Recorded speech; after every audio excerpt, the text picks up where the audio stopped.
The reform effort I chose is early childhood education, including public preschool for all children. Preschool for All has been proposed by President Obama in advocating for dramatic expansion of publicly funded preschool to address the achievement gap.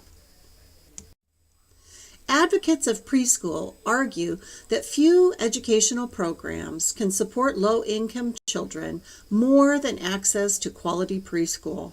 And in fact, when school districts fail to participate, they're leaving children behind. What is the issue?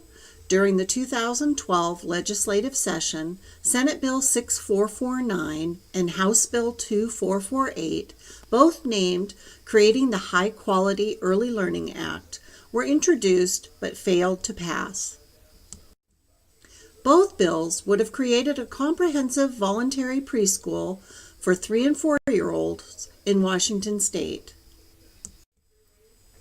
Components of Senate Bill 6449 and House Bill 2448 include accessible preschool at no cost for children from low-income families.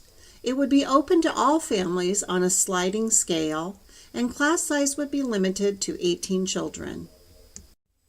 Also included, lead teachers would be required to hold a bachelor's degree in early childhood education or a related field, and the ratio of teachers to students would be lower than the traditional ECAP preschool setting.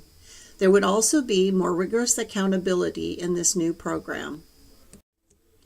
The issue of preschool for all children, while showing significant positive impacts on student achievement, continues to face a lack of full funding.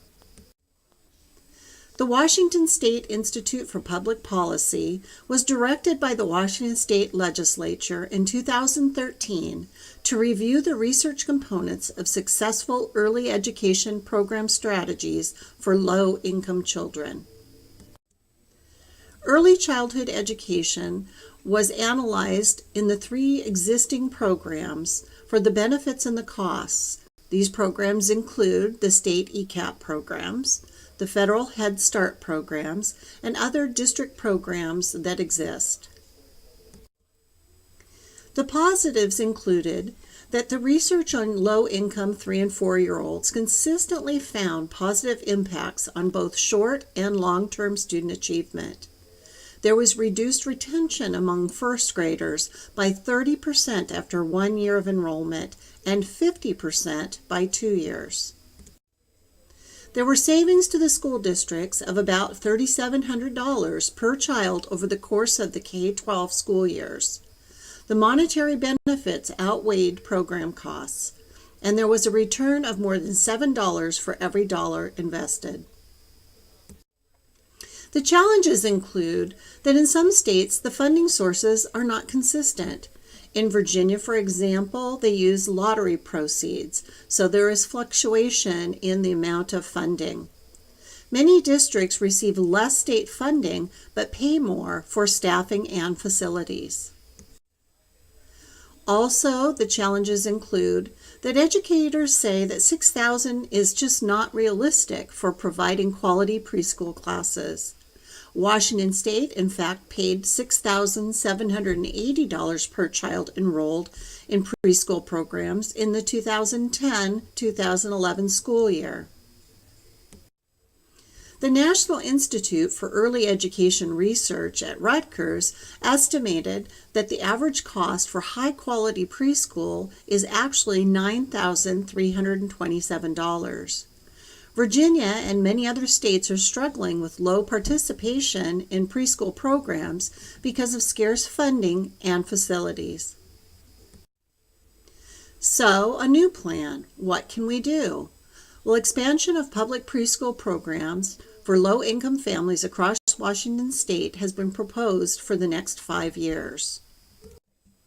The Department of Early Learning was called on by the state legislature earlier this year to develop a plan for statewide expansion of the Early Childhood Education and Assistance Program known as ECAP.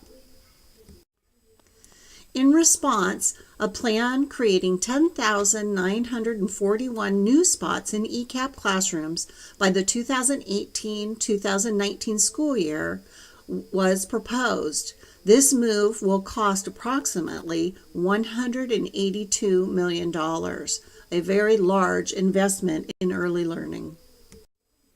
It's a critical step, though, because Head Start and ECAP currently only serve 37% of eligible children in Washington state. Advocates are optimistic that policymakers will support the growth of the nearly 30-year-old Head Start and ECAP programs.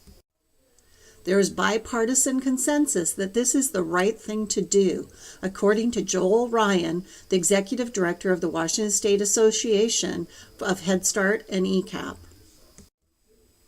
While expansion of ECAP and Head Start does not provide preschool for all children, as President Obama's plan entails, it does expand the preschool opportunities for our neediest children, providing them a better start to their education.